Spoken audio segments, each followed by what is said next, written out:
ምን ያህሎቻችሁ በአንድ መጥፎ ቴክስታችሁ ከምትወዱ ጓደኛችሁ ጋር ተለያይታችኋል? ምን ያህሎቻችሁ በአንድ መጥፎ ንግግራችሁ ከምትወዱ ቤተሰባችሁ ጋር ተለያይታችኋል? ምን ያህሎቻችሁ በአንድ መጥፎ ቮይስ ሜሴጃችሁ ከምትወዱ ፍቅረኛችሁ ጋር ተለያይታችኋል? በፍጥነት ስትመልሱ የነበራችሁ ሰላም፣ የነበራችሁ መረጋጋት፣ የነበራችሁ መልካም ግንኙነት ነው የምታጡት። ስለዚህ ከመናገራችሁ በፊት መረጋጋት፣ ሰላም፣ ለትንሽ ደቂቃ መታገስ በህይወታችሁ ውስጥ ትልቅ ለውጥ ያመጣል። ስለዚህ ይህንን የተሳካ ህይወት እንድትኖሩ የተሻለ ቦታ ላይ እንድትቆሙ የሚረዳ 6 ነጥቦች አሉ። እነሱን አብረን እናያለን። የመጀመሪያው ነጥብ በፍጥነት ስትመልስ አንተነትን ይቆጣጠራል። ስለዚህ ብዙ ሰዎች በፍጥነት ይመልሳሉ። ለእያንዳንዱ ነገር ለደረሳቸው ቴክስት፣ ለደረሳቸው ኮሜንት በፍጥነት ይመልሳሉ። በፍጥነት በመለሱ በዛው ቅጽበት የነበራቸውን ሰላም፣ መረጋጋት፣ የነበራቸውን መልካም ግንኙነት ያበላሻሉ። ቆም ስትል ስትረጋጋ ነገሮችን ለማየት በሞከርኩት ፍጥነት ያ ነገር እንዴት መመለስ እንዳለብህ ትክክለኛውን ነገር የማየት አቅም ይኖራል። ሰላማዊ ህይወት እንድትኖር ይረዳሃል። ከሰዎች ጋር ያለን ግንኙነት እንዳታበላሽ፣ የነበረን ቢዝነስ ሪሌሽንሺፕ እንዳታበላሽ ይረዳል። ስለዚህ ከመናገራችን በፊት መታገስ በህይወታችን ውስጥ ትልቁን ለውጥ ያመጣል። አንድ በጣም ትልቅ መስሪያ ቤት ውስጥ የሚሰራ በጣም የሚወደድ ሰዎች ሁሉ የሚያከብሩት አለቆቹ ፊት በጣም ትልቅ ኢሜጅ ያለው ሰራተኛ ነበር። ያ ሰራተኛ አንድ ቀን አለቃ ሁሉንም ሰራተኞች ይሰበስባቸውና ያንን ሰራተኛ መቆጣት ይጀምራል። ይህን አላረክም እያለ መናገር ይጀምራል። ከመቅስፈት ያ ሰራተኛ ይነሳና አለቃውን እኩል መመላለስ ይጀምራል። ያን ጊዜ ሁሉም ስብሰባው ላይ የነበሩት ሰራተኞች በጥንቃቄ እሱን ማየት ይጀምራሉ። ስብሰባው ካለቀ በኋላ አለቃው ምንድነው የተረዳው? ይህ ሰራተኛ በጣም ጠንካራ ነው፣ ኢንተለጀንት ነው፣ ግን ኢሞሽኑን መቆጣጠር አይችልም። ያ ማለት የነበረውን ኢሜጅ፣ ያ የነበረውን ጠንካራ ጎን ሁሉ በዛች ቅጽበት በዛች ሪያክት በማድረጉ አጥቷል። ስለዚህ ሪያክት ስናደርግ የገነባነው ለብዙ ዓመት የነበረን ኢሜጅ እናጣለን። ስለዚህ ከመናገራችን በፊት ለ5 ሰከንድ መታገስ ህይወታችን ውስጥ ትልቁን ለውጥ እንድናመጣ ይረዳናል። ብዙ ሰዎች የሆነ ቴክስት ደረሳቸው በፍጥነት ለመመለስ ይሞክራሉ። ግን ለ5 ሰከንድ 5 ሰከንድ ሩልን በደንብ ስንጠቀም መረጋጋት፣ ነገሮችን የማየት ፎከስ አድርጎ የትኛው ነገር ትክክል ነው ብሎ መመለስ አለብኝ ወይ የምትለውን የመለየት አቅም ይኖራል። ስለዚህ ያንን ስትለይ ደግሞ ትክክለኛ ውሳኔ እንድትወስን ይረዳል። ያን ወሰንክ ማለት ደግሞ ነገን እንዳትጸጸት ይረዳል። ስለዚህ ለ5 ሰከንድ መታከስ፣ አንደኛ ትንፋሽ ወደ ውጭ ስታስወጣ አየሩ ሰውነት እንዲረጋጋ፣ አይምሮ በትክክል ማዳመጥ እንዲችል፣ በትክክል ማሰብ እንዲችል ታደርገዋለህ። ስለዚህ የምትወስናቸው ውሳኔ ትክክለኛ ይሆናሉ። ሪያክት ከማድረግ ይልቅ ሪስፖንድ ታደርጋለህ። ስለዚህ ውጤታማና ከሰው ጋር ያለን ግንኙነት ትክክል እንዲሆን ታደርጋለህ። ነገሬ የማትጸጸትበትን፣ ነገሬ ለምን አደረግኩት ብለህ የማትቆጭበትን ውሳኔ እንድትወስን ይረዳል። ስለዚህ ሪያክት ከማድረጋችን በፊት ለትንሽ ደቂቃ ቆም ማለት በህይወታችን ውስጥ ትልቁን ለውጥ እንድናመጣ ይረዳናል። ሁለተኛው ነጥብ ደግሞ ሳይለንት ኢዝ ሱፐር ፓወር። ብዙ ሰዎች ዝምታ ኃይል አይመስላቸውም፣ በመናገራቸው ጠንካራ ነው ይመስላቸዋል። ስለዚህ ዝም ስትል ኃይል ነው የምታገኘው። በዚህ ዓለም ላይ ብዙ ሰዎች በመናገር ጊዜያቸውን ያጠፋሉ። እኔ እንዲህ ነኝ፣ እንደዚህ አይነት ማንነት አለኝ፣ እንደዚህ አይነት ጠንካራ ጎን አለኝ፣ እንደዚህ አይነት ሰው ነኝ ያሉ ራሳቸውን በመግለጽ ጊዜያቸውን የሚያጠፉበት ዓለም ላይ አንተ ዝም ስትል ብዙ ሰዎች በዙሪያ እንዲሆኑ፣ ጠንካራ ማንነት እንዲኖር፣ ነገሮች ላይ ፎከስ ማድረግ እንድችል፣ ነገሮችን በቀላሉ ማየት እንድችል፣ እንድታሸንፍ ያደርጋል። ስለዚህ ሰዎች ደግሞ አንተን በቀላሉ ማኒፑሌት እንዳያደርጉ፣ ማኒፑሌት አደረጉም ማለት ደግሞ በቀላሉ አንተ የምትሸነፍና በቀላሉ የምትሸወድ ሰው አይደለህም ማለት ነው። ስለዚህ እያንዳንዱን ነገሮች በዝምታ ውስጥ ስታደርግ ሰዎች አንተን ፕሪዲክት ማድረግ እንዳይችሉ፣ ፕሪዲክት አላደረጉም ማለት በመንገድ ላይ እንዳይቆሙ ታደርጋቸዋለህ። ስለዚህ ዝምታ ኃይልን፣ አቅምን፣ ማሸነፍን፣ ትኩረት ማድረግን፣ ሰላምን ይሰጣል። ስለዚህ ዝምታ ኃይልን ይሰጣል።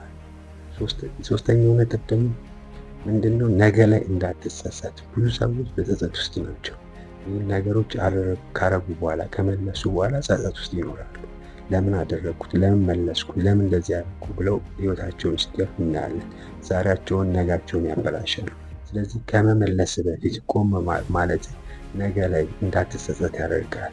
ዛሬ ላይ እስር ቤት ያሉ፣ ትዳራቸውን ይፈቱ፣ በህይወታቸው ደስተኛ ያልሆኑ ብዙ ሰዎች ያሉት ትላንት ላይ በመለሱ፣ ትላንት ላይ ለእያንዳንዱ ነገር ባደረጉት ነገር ነው። ስለዚህ ከመናገራችን በፊት ጸጥ ብለን ነገሮችን የማየት፣ ቆም ብለን ነገሮችን የማየት አቅም ሲኖረን የማሸነፍ አቅማችን ትልቅ ነው የሚሆነው። ነገሬ እንዳንጸጸት፣ ነገሬ ለምን አደረግኩት ብለን እንዳንቆጭ ይረዳናል። ስለዚህ ከመናገራችን በፊት መታገዛችን፣ ፖዝ ማድረጋችን በህይወታችን ውስጥ ትልቁን ለውጥና ውጤታማ ግንኙነት እንዲኖረን፣ ዛሬ ላይ ሰላም እንድንሆን፣ ከሰዎች ጋር ያለን ግንኙነት የተሻለ ቦታ ላይ እንዲደርስ ያደርገዋል። ስለዚህ ከነገ ጸጸት የሚያድነን ዝምታችን ነው።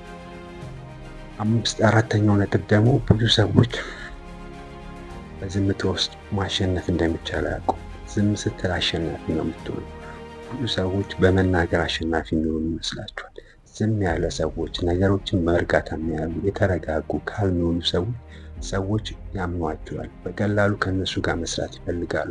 በቀላሉ ከነሱ ጋር መሆን ይፈልጋሉ። በቀላሉ ደግሞ ነገሮችን አንደርስታንድ እንደሚያደርጉ፣ ትክክለኛ ውሳኔ እንደሚወስኑ ስለሚያምኑ ከነሱ ጋር አብሮ መራመድ፣ ነገር አብሮ መጓዝን ይፈልጋሉ። ስለዚህ መረጋጋት አሸናፊ እንድትሆን፣ ከሰዎች ጋር ያለ ግንኙነት የተሻለ እንዲሆን፣ ነገሮችን በትክክል እንድትወስን፣ ነገሮችን እንድትቆጣጠር፣ ፎከስ ማድረግ እንድችል፣ ሰላማዊ ህይወት እንድትኖር ያደርጋል። ስለዚህ አሸናፊ የሆኑ ሰዎች ብዙ ጊዜ በዝምታ ውስጥ የሚሰሩ፣ በዝምታ ውስጥ ራሳቸውን የሚያዘጋጁ፣ በዝምታ ውስጥ ውጤታማ ህይወት የሚኖሩ ሰዎች ናቸው። ብዙ ዓለማችንን የቀየሩ ሰዎች በዝምታ ውስጥ ብዙ ነገሮችን ሰርተው የጨርሰው ከዛ ሲተዋወቅ ነው እኛ የምንገረመው። ይህ እንዴት መጣ እንዴት ተሰራ የምንለው። ስለዚህ ሲሰሩ ግን ማናችንም አላየናቸው፣ በዝምታ ውስጥ ነው የሰሩት። ስለዚህ ዝምታ ውስጥ አሸናፊ እንድትሆን፣ የተረጋጋ ህይወት እንድትኖር ይረዳል። ስለዚህ ካልም መሆን፣ መረጋጋት፣ ለነገሮች ረጋ ለማየት መቻል አሸናፊ ማንነት እንዲኖር ያደርጋል። አምስተኛው ነጥብ ደግሞ ለእያንዳንዱ ነገር ኢነርጂ መስጠቱ አንተን ደካማ እንድትሆን ያደርጋል። ከመናገር በፊት የኔ ኢነርጂ ይገባዋል ወይ ብሎ መጠየቅ ውጤታማ እንድትሆን ያደርጋል።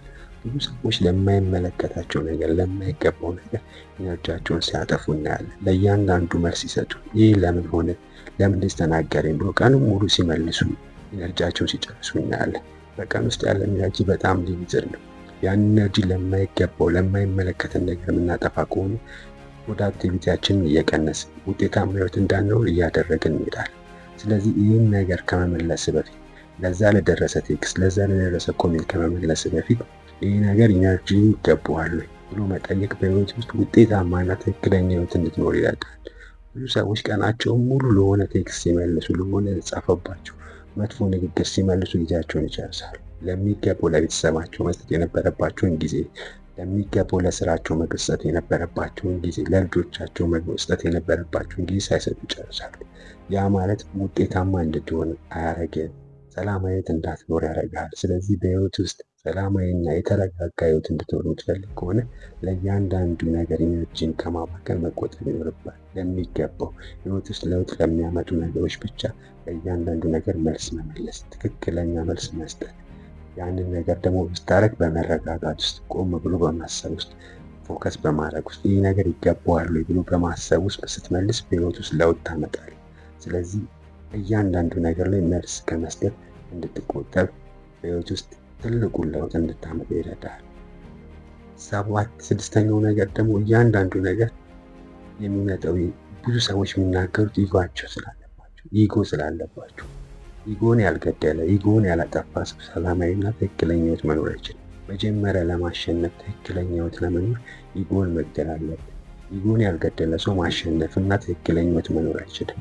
እያንዳንዱ ነገር፣ እያንዳንዱ ኮሜንት፣ እያንዳንዱ ንግግር ከራሱ ከሚያገናኝ ይህን ለምን ተባልኩ፣ እንደዚህ ለምን ገላመጠኝ፣ እንደዚህ ለምን አየኝ ብሎ እያንዳንዱ ነገር መመለስ የሚፈልግ ሰው ኢጎ ስላለበት፣ ኢጎ ያለበት ሰው ደግሞ ማሸነፍ፣ ራሱን መቀየር፣ ትክክለኛ ቦታ ላይ የመገኘት አቅሙ እየደከመ ነው የሚሄደው። ስለዚህ ኢጎን ስትገል ግን መማር፣ ለእያንዳንዱ ነገር ከመመለስ መቆጠብን፣ የተሻለ ህይወትና ሰላማዊ ህይወት እንድትኖር ያደርጋል። ስለዚህ መማር የሚችል ሰው ደግሞ ማሸነፍን፣ ትክክለኛ ቦታ ላይ የመገኘት፣ ህይወቱ ላይ ለውጥ የማምጣትን አቅም ያገኛል። ስለዚህ ኢጎን ስትገል የተሻለ ህይወት እንድትኖር፣ ሰላማዊ ህይወት እንድትኖር፣ መልካም ግንኙነት እንድትኖር፣ ኢጎ ያለበት ሰው ጋር መሆን የሚፈልግ ሰው ማንም ሰው የለም። ለምን? እያንዳንዱ የሚናገረው ነገር ከራሱ ጋር ስለሚያገናኝ ያንን ሰው ሰላምና መልካም ግንኙነት መገንባት አይችልም። ስለዚህ ኢጎን ስትገል ግን መልካም ግንኙነት መገንባት፣ መልካም የሆነ የስራ ባልደረባ እንዲኖር ታደርጋለህ። ከሰዎች ጋር ያለ ግንኙነት የተሻለ እንዲሆን ታደርጋለህ። ስለዚህ ኢጎን መግደል የተሻለ ህይወት ላይ እንድትቆም እና የተሻለ ቦታ ላይ እንድትቆም ይረዳል። ስለዚህ መልካም እና የተሻለ ህይወት ቦታ ላይ እንድትቆም የሚያደርገን ነገሮች ባረክ ቁጥር አንተ ወሳኝና በሰዎች እንድትወደድ ሰው ትሆናለህ። ይህን እንድታደርግ በህይወት ውስጥ ኢጎውን መግደል ይኖርብሃል። እንደዚህ አይነት ህይወትን የሚቀይሩ መልካም እንደዚህ ህይወታችሁን የሚቀይሩ ሌሰኖችን እንድታገኙ ላይክ እና ሰብስክራይብ ማድረጋችሁ እንዳትረሱ።